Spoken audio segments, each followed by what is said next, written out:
पालक के ऊपर बेसन डालें और फिर कमाल देखें, ना ये पकोड़े बनेंगे और ना ही पालक का सालन, लेकिन जो भी बनेगा ना आपके घर वाले मज़े ले लेकर खाएंगे।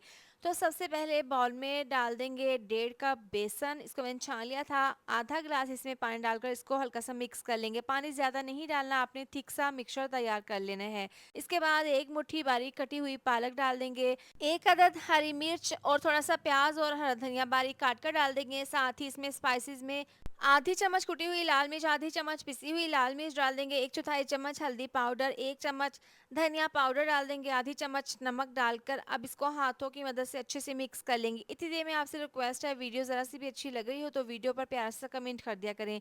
इस मिक्सचर को हमने आटे की तरह सख्त से गूंद लेना है। इसके बाद हाथों पर हल्का सा ऑयल लगाएंगे, 1 चम्मच जितना मिक्सचर लेकर इस तरह से इसकी बॉल बना लेंगे।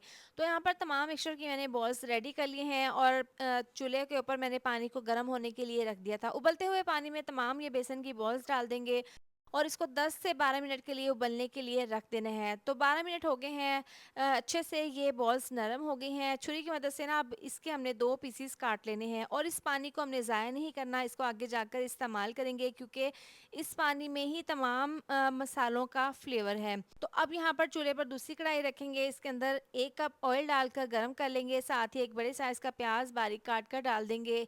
अच्छा सा गोल्डन कलर आने तक हमने प्याज को फ्राई कर लेना है। इसके बाद इसमें 2 चम्मच फ्रेश लहसुन का पेस्ट डालकर इसको हल्का सा मिक्स कर लेंगे। बहुत ही ज़बरदस्त ये बेसन की रेसिपी बनती है, एक बार इसको ज़रूर ट्राई कीजिएगा। साथ ही इसमें डाल देंगे 2 अदद टमाटर का पेस्ट, आधी चम्मच पिसी हुई लाल मिर्च डाल देंगे और इसमें डाल देंगे आधी चम्मच कुटी हुई लाल मिर्च, 1/4 चम्मच हल्दी पाउडर, 1 चम्मच धनिया पाउडर डाल देंगे। मसाले को यहाँ पर अच्छे से हमने भून लेना है। इसमें 1 चम्मच मैंने नमक भी डाल दिया था।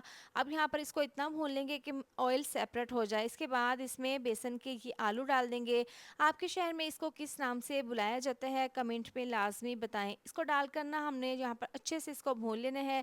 जैसे ही ऑयल सेपरेट होगा तो इसके अंदर पानी डाल देंगे। ये वही वाला पानी है जिसमें हमने बेसन के आलूओं को बॉयल किया था। ये डालकर हल्का सा इसको मिक्स करके अब इसको कवर करके हमने 8 से 10 मिनट के लिए इसको पका लेना है। तो यहाँ पर देखें पानी इसका ड्राई हो गया है और इसकी ज़बरदस्त सी थिक सी ग्रेवी तैयार है।